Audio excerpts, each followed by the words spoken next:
Hello guys, ఈ వీడియోకి నేను 5000 లైక్స్ అయితే ఎక్స్పెక్ట్ చేస్తున్నాను. సో డెఫినెట్ గా అందరూ కూడా లైక్ చేసిన తర్వాత వీడియోని చూడండి. అండ్ ఎవరైనా ఇప్పటివరకు సబ్స్క్రైబ్ చేసుకోకపోతే సబ్స్క్రైబ్ చేసుకొని పక్కన బెల్ ఐకాన్ క్లిక్ చేసి ఆల్లో కూడా పెట్టుకోండి. ఇలాంటి మరిన్ని ఇంట్రెస్టింగ్ వీడియోస్ చూడొచ్చు. So let's get into the video. శాస్త్రవేత్తలకి ప్రతి ఏడాది ఎన్నో అద్భుతమైన ఆర్టిఫాక్ట్స్ అయితే కనబడుతూ ఉంటాయి. కాకపోతే వాటిలో కొన్ని మాత్రం చాలా అంటే చాలా అరుదైన ఆర్టిఫాక్ట్స్. ఈరోజు ఈ వీడియోలో శాస్త్రవేత్తలకు అలా కనబడిన కొన్ని అరుదైన ఆర్టిఫాక్ట్స్ గురించి డీటెయిల్గా తెలుసుకుందాం. సో ఇంకెందుకు లేడు, let's get into the video. Number 1, Roman artefact in Serbia.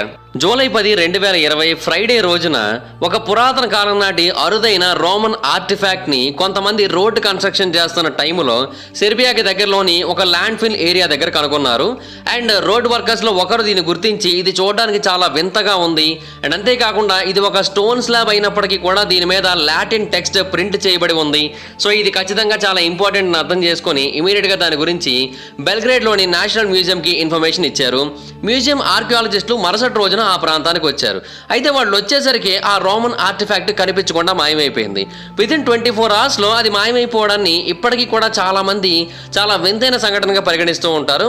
అయితే మ్యూజియం ఆర్కియాలజిస్టులు చెప్పేదాని ప్రకారం అయితే ఆ ఆర్టిఫాక్ట్ మేబీ ఒక మార్బుల్ మాన్యుమెంట్ అయి ఉండొచ్చు. అది 2వ శతాబ్దానికి చెందింది అయి ఉండొచ్చు అని అయితే అభిప్రాయపడుతున్నారు. ఆ ఆర్టిఫాక్ట్ యొక్క ఒక వైపున మనకి 2 కాళ్ళు, ఆ 2 కాళ్ళకి చెప్పులు కూడా ఉన్నట్టుగా చెక్కడం జరిగింది. మరొక వైపున లాటిన్ స్క్రిప్ట్ అయితే చెక్కారు. ఆ లాటిన్ స్క్రిప్ట్ 15 లైన్స్ వరకు ఉంది. అది కూడా ఎలా తెలిసింది అంటే అది కనబడిన రోజే దాన్ని కొంతమంది ఫొటోస్ తీశారు. దాని కారణంగా అది కాపాడబడిందని అయితే చెప్పొచ్చు.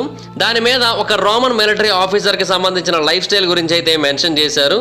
ఆ ఆఫీసర్ అంతకుముందు వేరు మిలిటరీ అటాక్స్లో తన ప్రాణాలను అడ్డుపెట్టి మరి ఎంతో మంది ప్రాణాలు కాపాడాడనైతే దాని ద్వారా తెలిసింది. అండ్ అతను చాలా ప్రాంతాలలో పనిచేశాడని కూడా తెలిసింది అతని యొక్క కెరియర్ మొత్తంలో.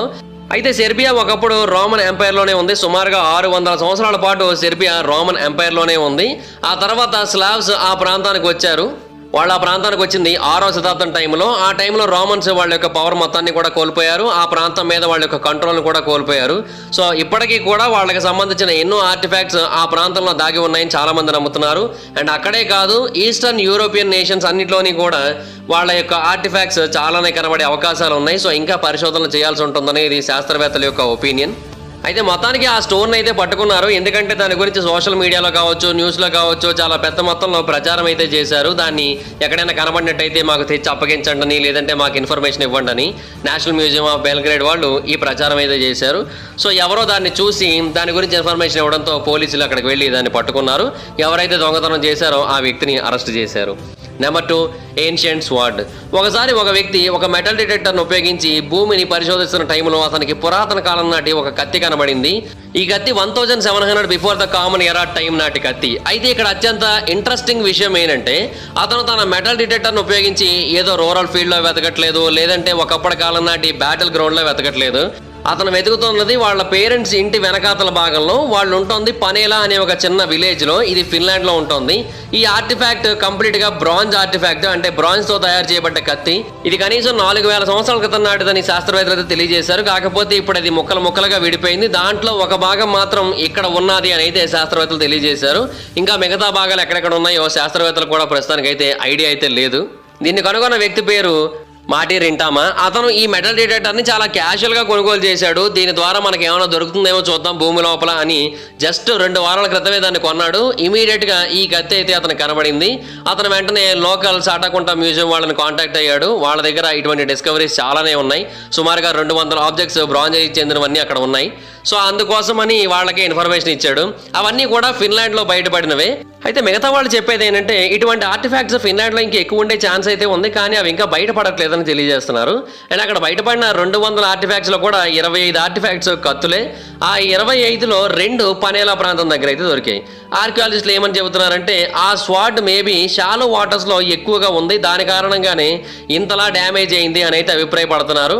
ఇంకోటి ఏంటంటే కొన్ని వేల సంవత్సరాల క్రితం ఆ పనేలా ప్రాంతంలో రివర్ ఉండేది. కాకపోతే కాలక్రమేణా ఆ రివర్ తన యొక్క డైరెక్షన్ని, ఫ్లోని మార్చుకొని వేరే వైపుగా ప్రయాణించడం మొదలుపెట్టిన తర్వాత ఇది నార్మల్ ల్యాండ్గా మారింది. అక్కడ నుంచి ఇక్కడ ప్రజలు నివసించడం మొదలుపెట్టారని తెలియజేశారు. మేబీ దాని కారణంగా కూడా ఆ స్వాడ్ ఇక్కడ ఉండి ఉండొచ్చు అని అయితే అభిప్రాయపడుతున్నారు. అంటే ఆ నీళ్లలో కొట్టుకుపోయిన స్వాడ్ మేబీ ఇక్కడ వచ్చి ఆగి ఉండొచ్చు అని కూడా కొంతమంది అయితే అభిప్రాయపడుతున్నారు. బట్ ఏది ఎగ్జాక్ట్గా వాస్తవం అనేది ఎవరికి కూడా పూర్తిగా తెలియదు. అండ్ ఆ కత్తి ఎవరిదనేది కూడా పూర్తిగా అర్థం కావట్లేదు. అయితే కొంతమంది ఏమంటారు చెప్తున్నారంటే ఒకప్పటి కాలంలో సూర్యుడిని పూజించేవారు కొంతమంది. అలాంటి వాళ్ళు ఇలాంటి కత్తులను ఎక్కువగా వాడేవారు. వాళ్ళు ఎవరనేది కూడా పూర్తిగా తెలియదు. బట్ ఒక కల్ట్ ప్రాక్టీస్ చేసేవాళ్ళు వాళ్ళ యొక్క కత్తి ఇది అని అయితే అభిప్రాయపడుతున్నారు. బట్ అది ఎంతవరకు వాస్తవం అనేది ఇప్పటికీ కూడా పూర్తిగా తెలియదు.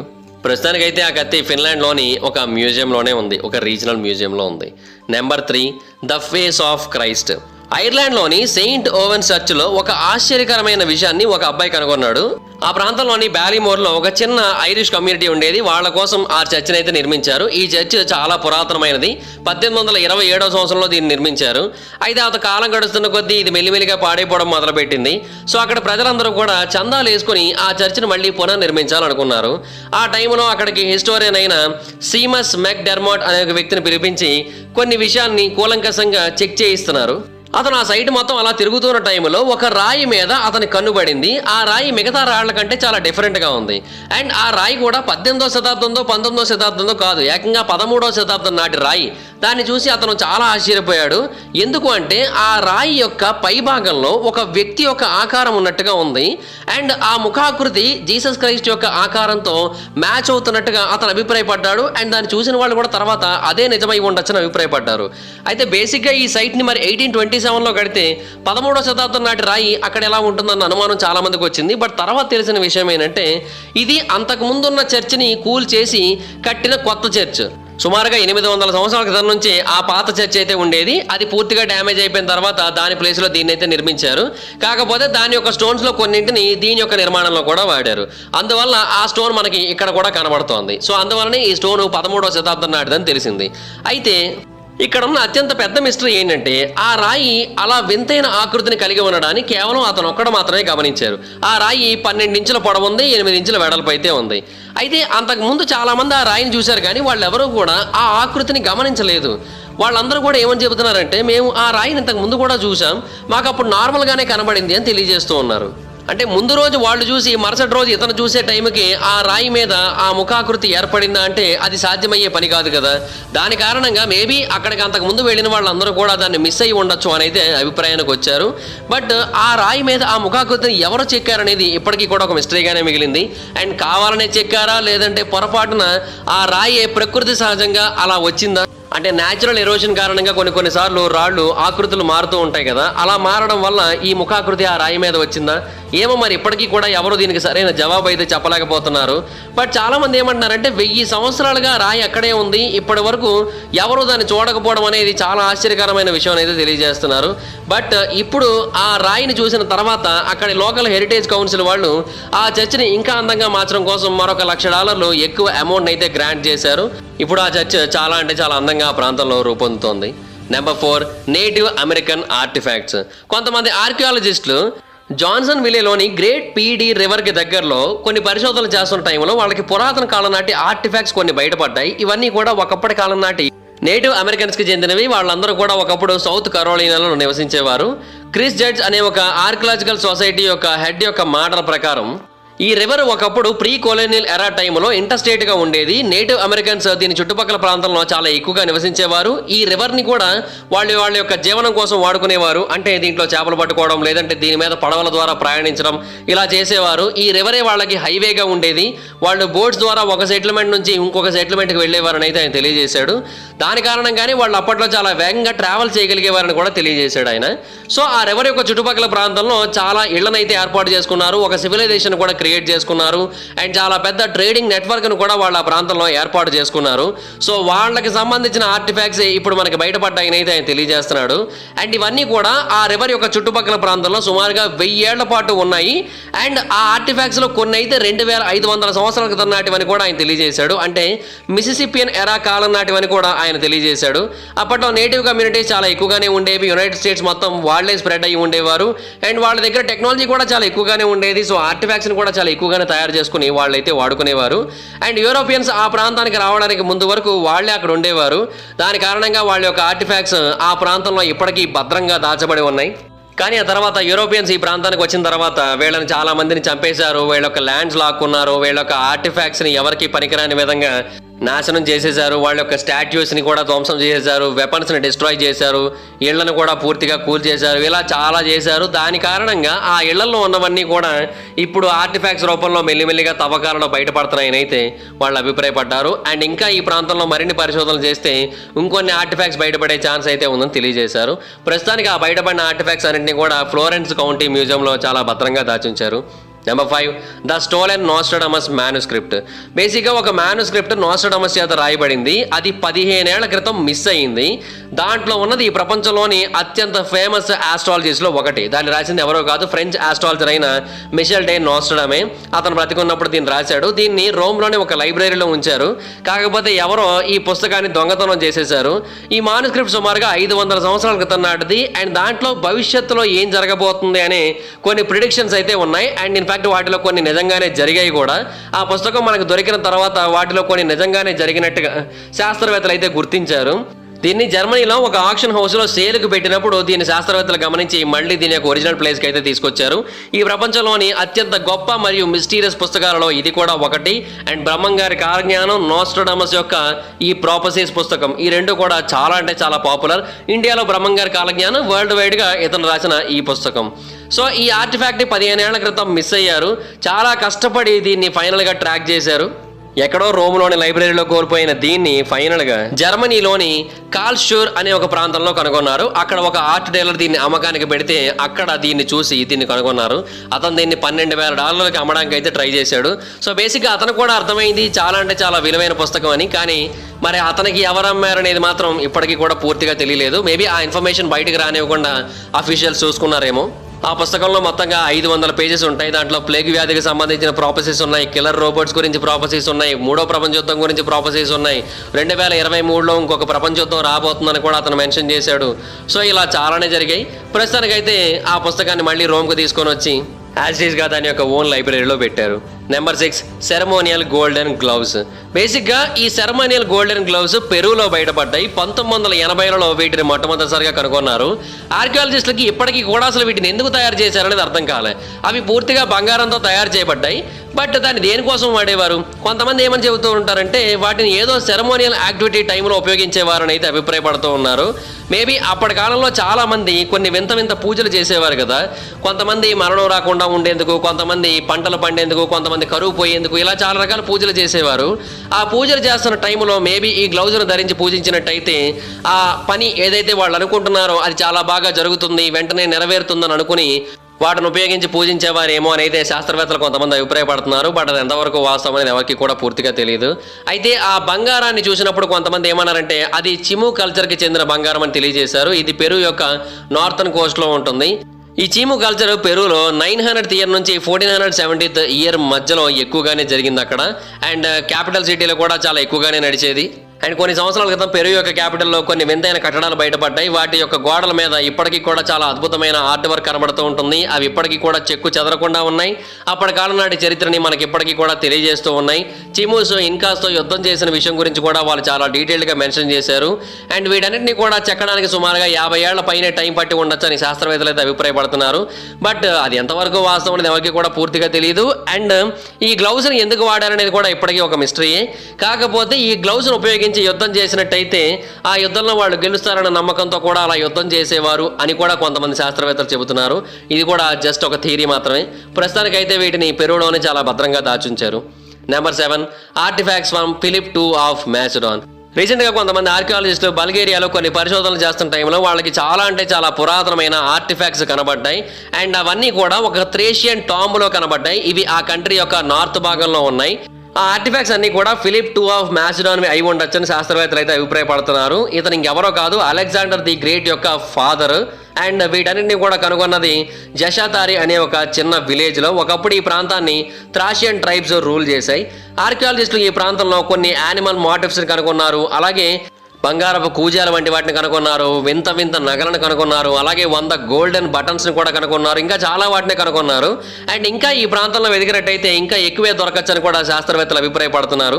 అయితే మరికొంతమంది శాస్త్రవేత్తలు ఏమంటున్నారంటే నిజానికి ఈ నగలన్నీ కూడా ఆ టాంబ్కి చెందినవి కావు, ఇవన్నీ కూడా వేరే టాంబ్కి చెందినవి, గాత్ రూలర్ అయిన కాటల్ల యొక్క టాంబ్కి చెందినవి, వాటన్నిటిని కూడా తీసుకొని వచ్చి ఇక్కడ పెట్టారని చెబుతూ ఉంటారు. ఇతను ఫిలిప్ II ఆఫ్ మ్యాసరన్ యొక్క ఫాదర్ ఇన్ లా. కొంతమంది కావాలని చరిత్రను వక్రీకరించడం కోసం అతని సమాధి నుంచి ఆ నగలన్నింటినీ కూడా తీసుకొని వచ్చి ఇతని సమాధిలో పెట్టి ఉండొచ్చని అయితే అభిప్రాయపడుతున్నారు. బట్ అది కేవలం ఒక థియరీ మాత్రమే, ఎంతవరకు వాస్తవం అనేది ఎవరికీ తెలియదు. కానీ ఈ ఆర్టిఫాక్ట్స్ మాత్రం చాలా అంటే చాలా రేర్. ఇంతకుముందు ఎప్పుడు కూడా బల్గేరియాలో ఇటువంటి ఆర్టిఫాక్ట్స్ అయితే కనబడలేదు. అండ్ ఇంకొకటి, థ్రాషియన్స్ చాలా అంటే చాలా పవర్ఫుల్ వారియర్ కల్చర్ ఉన్నవాళ్ళు. అండ్ వాళ్ళ దగ్గర కూడా చాలా పెద్ద మొత్తంలో బంగారం ఉండేది. కేవలం ఇది ఆ రాజుదే అనుకోవడానికి లేదు, ఎందుకంటే ఆ ట్రైబ్ వాళ్ళు Romania, Bulgaria, Turkey, northern Greece ఈ ప్రాంతాలలో ఎక్కువగా నివసించారు. అది కూడా 6000 సంవత్సరాల క్రితం. సో వాళ్ళ దగ్గర కుప్పల దెప్పలుగా బంగారం అయితే ఉండేది. అండ్ వాళ్ళ దగ్గర అడ్వాన్స్డ్ టెక్నాలజీ కూడా బాగానే అందుబాటులో ఉండేది. దాని కారణంగా బంగారం మొత్తాన్ని బయటకు తీసుకుని వాళ్ళు వాడుకునేవారు కూడా. దాని కారణంగా ఇది వాళ్ళ బంగారం కూడా అయి ఉండే ఛాన్స్ అయితే ఉంది. అండ్ ఆ ట్రైబ్స్ వాళ్ళు సరిహద్దుల్లో ఎక్కువగా ఉండేవారు. దాని కారణంగా ఎవరు వాళ్ళని పెద్దగా పట్టించుకునేవారు కూడా కాదు. ఆ తర్వాత రోమన్ ఎంపైర్ వాళ్ళు వాళ్ళ దగ్గరికి వెళ్ళి వాళ్ళని నాశనం చేసేసి వాళ్ళ యొక్క కల్చర్ మొత్తాన్ని ఎరేజ్ చేసేసి వాళ్ళ యొక్క ఆస్తులన్నీ కూడా స్వాధీనం చేసుకున్నారు. అప్పటి వరకు వాళ్ళు తిరుగు లేకుండా బ్రతికారు. సో అలాంటి వాళ్ళ యొక్క నగలు కూడా అయి ఉండే ఛాన్స్ అయితే ఉంది. కేవలం అలెగ్జాండర్ ఫాదర్వే అవ్వాలని రూల్ అయితే ఏమీ లేదని అయితే శాస్త్రవేత్తలు కొంతమంది అభిప్రాయపడుతున్నారు. సో ఇప్పటికీ కూడా ఇది ఒక మిస్టరీగానే మిగిలిపోయింది ప్రస్తుతానికైతే. Number 8, the first metal artifact. Tel Tsaf అనే ఒక చిన్న విలేజ్ ఉంది. ఇది ఇజ్రాయెల్లోని సెంట్రల్ జోర్డాన్ వ్యాలీలో ఉంది. ఇక్కడ హ్యూమన్ హ్యాబిటేషన్ సుమారుగా 5200 బిఫోర్ ద కామన్ ఎరా టైం నుంచే మొదలైంది. ఈ సిటీని మొట్టమొదటిసారిగా 1950లో కనుగొన్నారు. అయితే రీసెంట్గా ఈ ప్రాంతంలో ఒక మెటల్ ఆర్టిఫాక్ట్ని కనుగొన్నారు. ఇది చాలా అంటే చాలా పురాతనమైన ఆర్టిఫాక్ట్. ఇది ఆ విలేజ్ టైం నాటిది, అంటే 7000 సంవత్సరాల క్రితం నాటి ఆర్టిఫాక్ట్. సో మేబీ ఈ ప్రపంచంలోని అత్యంత పురాతనమైన మ్యాన్ మేడ్ మెటల్ ఆర్టిఫాక్ట్ ఇదే అయి ఉండొచ్చు అని శాస్త్రవేత్తలు అభిప్రాయపడుతున్నారు. అండ్ మిడిల్ ఈస్ట్లోనే కాదు, ప్రపంచం మొత్తంగా కూడా ఇదే ఫస్ట్ మెటల్ ఆర్టిఫాక్ట్ అయి ఉండొచ్చు అని కూడా శాస్త్రవేత్తలు అయితే నమ్ముతున్నారు. ఎందుకంటే అప్పట్లో మెటల్ టెక్నాలజీ చాలా అంటే చాలా అరుదుగా కనబడేది. అండ్ ఇజ్రాయెల్ చాలా అంటే చాలా అడ్వాన్స్డ్గా ఉండేది అప్పట్లోనే. సో ఈ ప్రపంచంలో ఇంకెక్కడ మెటల్ ఆర్టిఫాక్ట్స్ తయారవ్వడానికంటే ముందే ఇజ్రాయిల్లో ఇవన్నీ కూడా తయారై ఉండొచ్చని అయితే కొంతమంది అభిప్రాయపడుతున్నారు. అండ్ ఇవి మాత్రమే కాదు, ఆ ప్రాంతంలో కొన్ని ఆర్కిటెక్చరల్ కాంప్లెక్స్లు కూడా బయటపడ్డాయి. అండ్ వీటిలో 30 టన్నుల గ్రెయిన్స్ను ఉపయోగించారు. అండ్ అంతేకాదు ఈ ప్రాంతంలో కుకింగ్ ఫెసిలిటీస్ కూడా చాలా ఎక్కువగానే ఉన్నాయి. ఇవన్నీ చూస్తుంటే ఈ ప్రాంతంలో ఒక పెద్ద సివిలైజేషనే ఉండేది. అండ్ వాళ్ళు చాలా అంటే చాలా అడ్వాన్స్డ్. అంతేకాకుండా వాళ్ళ యొక్క పాటరీ కూడా మిగతా వాళ్ళతో పోల్చినట్టయితే చాలా డిఫరెంట్గా ఉంది. అండ్ ఆస్ట్రిచ్ ఎగ్షెల్స్తో తయారు చేయబడిన పాటరీ కూడా ఉంది. అలాగే వాల్కానిక్ గ్లాస్తో తయారు చేయబడిన ఐటమ్స్ కూడా ఉన్నాయి. ఇవన్నీ కూడా అర్మేనియా మరియు వేరే ప్రాంతాల నుంచి ఇంపోర్ట్ చేయబడినవా లేదంటే ఈ ప్రాంతంలోనే తయారు చేయబడినవా అని మనం పూర్తిగా తెలుసుకోవాల్సి ఉంటుంది. అప్పుడు మాత్రమే మనకి దీనికి సరైన జవాబు అయితే దొరుకుతుందని శాస్త్రవేత్తలు అయితే నమ్ముతున్నారు. అలాగే ఈ ప్రాంతంలో దొరికిన కొన్ని ఆర్టిఫాక్ట్స్ క్యాస్ట్ కాపర్తో తయారు చేయబడ్డాయి. అది కూడా చాలా అంటే చాలా చిన్నగా ఉంది. ఇప్పటి కాలంలో కూడా మనం అంత పర్ఫెక్ట్గా క్యాస్ట్ కాపర్ను ఉపయోగించి ఆర్టిఫాక్ట్స్ని తయారు చేయడం కష్టం. కానీ అప్పటి వాళ్ళు మాత్రం మెటలర్జీలో చాలా అంటే చాలా టాప్ క్వాలిటీలో టాప్ లెవెల్లో ఉండేవారని ఇప్పుడు మనకైతే క్లియర్గా అర్థమవుతోంది. సో మనకు తెలిసిన మొట్టమొదటి బ్రాంజ్ ఐటమ్స్ కంటే 3000 సంవత్సరాల పూర్వమే వీటిని తయారు చేసి ఉండొచ్చని అయితే శాస్త్రవేత్తలు నమ్ముతున్నారు. Number 9, the Mississippian stone statue. టెన్నెసీలో శాస్త్రవేత్తలు రీసెంట్గా కొన్ని పరిశోధనలు చేస్తున్న టైంలో ఒక ఆర్టిఫాక్ట్ బయటపడింది. ఇది ఈ ప్రపంచంలోని అత్యంత పురాతనమైన రేరెస్ట్ నేటివ్ అమెరికన్ ఆర్టిఫాక్ట్. దాన్ని నిర్మించి భూమిలో దాచి కొన్ని శతాబ్దాలు అవుతున్నప్పటికీ కూడా ఇప్పటికే చెక్కు చెదరకుండా అలాగే ఉంది. దీన్ని 1250వ సంవత్సరంలో నిర్మించి ఉండొచ్చు. దీన్ని మిసిసిపియన్ పీరియడ్ టైంలో తయారు చేసి ఉండొచ్చు అని అయితే శాస్త్రవేత్తలు చెబుతున్నారు. ఆ ప్రాంతంలో కొంతమంది నివసించేవారు కదా అప్పట్లో, వాళ్ళలో ఎవరో ఒకరు దీన్ని తయారు చేసి ఉండొచ్చు అని చెబుతున్నారు. ఇది 2 అడుగుల ఎత్తు అయితే ఉంది. ఒక ముసలి వ్యక్తి ఒక కాలు మీద కూర్చొని ఉన్నట్టుగా ఇదైతే మనకు కనిపిస్తుంది. దీన్ని మొట్టమొదటిసారిగా 1939లో కనుగొన్నారు. ఒక ఫార్మర్ విల్సన్ కౌంటీలోని తన యొక్క ల్యాండ్లో పనిచేస్తున్న టైంలో అతను భూమి లోపల యాక్సిడెంటల్గా దీన్ని అయితే కనుగొన్నాడు. అదే అతను చేసుకున్న పాపం అయిపోయింది. ఎందుకంటే అది ఎప్పుడైతే ఆ ప్రాంతంలో బయటపడిందో ఇమీడియట్గా గవర్నమెంట్ వాళ్ళు ఆ ల్యాండ్ మొత్తాన్ని కూడా తీసేసుకొని దాన్ని ఆర్కియలాజికల్ సైట్గా మార్చేసి ఆ ప్రాంతంలో తవ్వకాలు చేయడం మొదలుపెట్టారు. ఈ ప్రాంతంలో మరిన్ని నేటివ్ అమెరికన్ ఆర్టిఫాక్ట్స్ బయటపడే ఛాన్స్ అయితే ఉందని వాళ్ళు అయితే నమ్ముతున్నారు. అండ్ మిసిసిపియన్ కల్చర్ గురించి కూడా మనం పూర్తిగా తెలుసుకునే ఛాన్స్ అయితే ఉంది, మరిన్ని ఆర్టిఫాక్ట్స్ బయటపడినట్టయితే అన్న ఉద్దేశంతో వాళ్ళు ఈ ప్రాంతంలో మరిన్ని పరిశోధనలు అయితే చేస్తున్నారు. అండ్ దీని యొక్క చుట్టుపక్కల ప్రాంతంలో కూడా కొన్ని వింత ఆర్టిఫాక్ట్స్ అయితే బయటపడ్డాయి అప్పుడప్పుడు. దాని కారణంగా ఇక్కడ ఎక్కువగా బయటపడచ్చు అన్న ఉద్దేశంతో వాటన్నింటినీ కూడా గవర్నమెంట్ వాళ్ళ యొక్క ఆధీనంలో తీసుకొని పరిశోధనలు అయితే చేయిస్తోంది. సో చూడాలి మరి ఇటువంటి ఆర్టిఫాక్ట్స్ మరిన్ని బయటపడినట్టయితే పురాతన కాలం నాటి అమెరికన్స్ యొక్క కల్చర్ గురించి తెలుసుకోవచ్చు. అలాగే మిసిసిపియన్ ఎరా టైంలో ఉన్న కల్చర్స్ గురించి కూడా పూర్తిగా తెలుసుకోవచ్చు. అప్పటి కాలం నాటి ప్రజలు ఈ స్టాట్యూస్ని ఎలా తయారు చేసేవారు, ఇవన్నీ కూడా తెలుసుకునే అవకాశం అయితే మనకి వాటి ద్వారానే దొరుకుతుంది. Number 10, bronze age sphere. బేసిక్గా ఒక స్పియర్ని బ్రాంజ్ ఏజ్ కాలం నాటిది, అది కూడా దాన్ని శాస్త్రవేత్తలు రీసెంట్గా ఒక వింతైన ప్రాంతంలో కనుగొన్నారు. ఇది సుమారుగా 3500 సంవత్సరాల క్రితం నాటిదనైతే దీని మీద చేసిన పరిశోధనలో తెలిసింది. దీని శాస్త్రవేత్తలు కనుగొన్నది ఎక్కడ అంటే ఇంగ్లీష్ రీజన్ ఆఫ్ సైరెన్సెస్టర్లోని సువేజ్ వర్క్ చేస్తున్న టైంలో, న్యూ వెట్లాండ్ హ్యాబిటేట్ కోసం ఒక కన్స్ట్రక్షన్ వర్క్ చేస్తున్న టైంలో భూమి యొక్క లోపల భాగంలో సూవేజ్ వర్క్ జరిగే చోట ఇదైతే బయటపడింది. రోమన్స్ ఈ ప్రాంతాన్ని పూర్తిగా వాళ్ళ యొక్క ఆధీనంలో తెచ్చుకోవడానికంటే ముందు కొన్నేళ్ల పాటు బ్రిటిష్ బ్రాంజ్ ఏజ్ నడిచింది. అది 2500 బిఫోర్ ద కామన్ ఎరా టైం నుంచి 700 బిఫోర్ ద కామన్ ఎరా వరకు నడిచింది. ఆ టైంలో చాలా ఆర్టిఫాక్ట్స్ అయితే తయారు చేయబడ్డాయి. అండ్ అప్పుడు బ్రిటన్ రోమన్ ఆక్యుపేషన్లో లేదు. 43rd CE టైంలో మాత్రమే అది పూర్తి స్థాయిలో వాళ్ళ యొక్క కంట్రోల్లోకి అయితే వెళ్ళిపోయింది బ్రిటిష్. సో ఇది ఆ బ్రిటిష్ బ్రాంజ్ ఏజ్ టైం నాటి ఆర్టిఫాక్ట్, అందుకే 3500 సంవత్సరాల క్రితం నాటిది అని అయితే శాస్త్రవేత్తలు తెలియజేశారు. అండ్ అది చూడడానికి కూడా చాలా డిఫరెంట్గా కనబడుతోంది నార్మల్ స్పియర్స్తో కంపేర్ చేసినట్టయితే. ఆ ప్రాంతంలో మరిన్ని పరిశోధనలు అయితే చేస్తున్నారు, ఇటువంటి ఆర్టిఫాక్ట్స్ మరిన్ని బయటపడచ్చు అన్న ఉద్దేశంతో. అండ్ ఎవరో ఒక పర్సన్ ఈ స్పియర్ని వాడేటట్టుగా కాకుండా ఒక ఫ్యామిలీ మొత్తం ఇటువంటి స్పియర్స్ని వాడేటట్టుగా కనబడుతోంది ఆ స్పియర్ ఆకారాన్ని చూస్తుంటే. సో ఇటువంటి మరిన్ని స్పియర్స్ ఆ చుట్టుపక్కల ప్రాంతంలోనే ఎక్కడైనా కనబడచ్చు కదా, ఎందుకంటే ఒక కుటుంబం వాడుతుందంటే కనీసం 4-5 స్పియర్స్ అయినా ఉండే ఛాన్స్ ఉంది. అవన్నీ కూడా చుట్టుపక్కల ప్రాంతంలోనే దొరుకుతూ ఉంటాయి. సో అందుకని అక్కడైతే వెతుకుతున్నారు. ఇంతకుముందు దీని దగ్గరలో వేరే ఒక ప్రాంతంలో ఎక్కువగానే పరిశోధనలు చేశారు, ఒక 10 ఎకరాల ప్రాంతంలో ఎక్కువగా పరిశోధనలు చేశారు. కానీ ఎంత వెతికినప్పటికీ కూడా అక్కడ ఏమీ దొరకపోవడంతో ఫైనల్గా ఆ ప్రాంతాన్ని మళ్ళీ ఒక అగ్రికల్చరల్ సైట్గా మార్చేశారు, దాన్ని ఇంకా వదిలేశారు అక్కడే. బట్ ఈ ప్రాంతాన్ని మాత్రం ప్రస్తుతానికి పరిశోధనలు అయితే చేస్తున్నారు. చూడాలి మరి భవిష్యత్తులో అయినా సరే అక్కడ ఏదైనా కొత్త ఆర్టిఫాక్ట్ని కనుగొంటారా లేదా అనేది. సో గైస్ చూశారు కదా, ఇవి బయటపడిన అత్యంత అరుదైన ఆర్టిఫాక్ట్స్. ఈ 10లో మీకు ఏది చాలా ఇంట్రెస్టింగ్ అనిపించిందో కదా కామెంట్ సెక్షన్లో తెలియజేయండి. ఈ వీడియో కనుక మీకు నచ్చినట్లయితే లైక్ చేయండి, వీడియోని షేర్ చేయండి. ఇప్పుడు కారణం మన ఛానల్ సబ్స్క్రైబ్ చేసుకోకపోతే ఇప్పుడే సబ్స్క్రైబ్ చేసుకోండి, పక్కన బెల్ ఐకాన్ ఆన్లో పెట్టుకోండి. నా ఫాదర్ వీడియోస్ మిస్ అవ్వకుండా చూడొచ్చు. చాలా మంది చూస్తాం సబ్స్క్రైబ్ చేసుకోవట్లేదు. So please try to subscribe. Thank you so much guys, bye bye. Meet you next video. Bye bye. నా ఇన్స్టాగ్రామ్ ఐడి జబర్దస్త్ మైదర్, మీరు అక్కడ కూడా వచ్చిన ఫాలో అవ్వచ్చు. Thank you, bye bye.